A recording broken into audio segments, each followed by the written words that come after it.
നമുക്കിവിടെ നല്ല മഴ കിട്ടിയോണ്ട് നമ്മൾ കപ്പ നടാൻ തുടങ്ങുവാണെങ്കിൽ ഇതേ ചാര വിട്ട് മണ്ണൊക്കെ ഇളക്കി കിട്ടുന്ന കമ്പും കോലും എല്ലാം പെറുക്കി കളയും. നമ്മൾ മുകളിൽ ചാണകപ്പൊടി ഇടുകയില്ല കേട്ടോ, കാരണം നമ്മൾ ചരിഞ്ഞ പ്രതലമായതുകൊണ്ട് മഴ പെയ്ത ചാണകപ്പൊടി മുകളിൽ ഇട്ടിട്ടുണ്ട് അത് ഒഴുകിപ്പോവും. അതുകൊണ്ട് ചെറിയൊരു കൈക്കുഴി കൊണ്ട് കുഴി കുത്തിയിട്ട് അതിനകത്താണ് ചാണകപ്പൊടി ഇടുന്നത്. ഇപ്പോൾ ചാരവും മണ്ണും കൂടെ മിക്സ് ആക്കിയിട്ട് കപ്പയുടെ കമ്പ് ചരിച്ച് നാട്ടി വെക്കുകയാണ് ചെയ്യുന്നത്. കൈ കൊണ്ട് ചെറിയൊരു കുഴി അതിനകത്താണ് നമ്മൾ ചാണകപ്പൊടി ഇട്ടിട്ടാണ് കമ്പ് നാട്ടുന്നത്.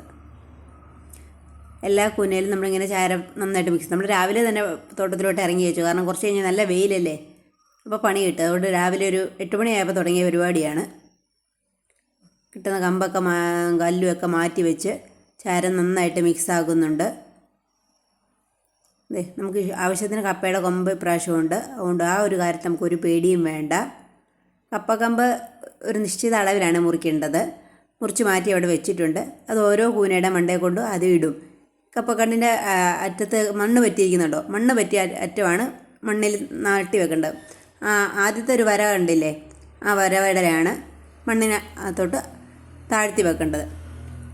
ഓരോ കുഴിയിലും നമ്മുടെ ഒരു കൈ കൊണ്ട് മാന്തുന്ന അളവിൽ കുഴിച്ചിട്ട് അതിനകത്ത് ചാണകപ്പൊടി ഇടും. ചാണകപ്പൊടി ഇട്ടിട്ട് കപ്പക്കോലൂടെ വെച്ച് ചരിച്ചേ വെക്കത്തുള്ളൂ. കപ്പക്കമ്പ് ചരിച്ച് വെച്ചിട്ട് മണ്ണ് ഇട്ട് മൂടിയിട്ട് അതൊന്ന് കൈ കൊണ്ട് അമർത്തി പിടിക്കും. എന്നിട്ട് ഈ കപ്പയുടെ തണ്ടിൻ്റെ മുകൾ ഭാഗത്തില്ലേ മണ്ണ് തൂവി ഒന്ന് കൊടുക്കും. കാരണം ഈ മഴയൊക്കെ വന്നതിൻ്റെ കൂമ്പ് ചെയ്യരുത്, അങ്ങനൊരു പ്രശ്നം വരാതിരിക്കാൻ വേണ്ടി മണ്ണ് കൊണ്ട് ആ കപ്പയുടെ മുകളിലുള്ള സ്ഥലം കണ്ടോ അവിടെ മണ്ണുകൊണ്ട് മൂടും.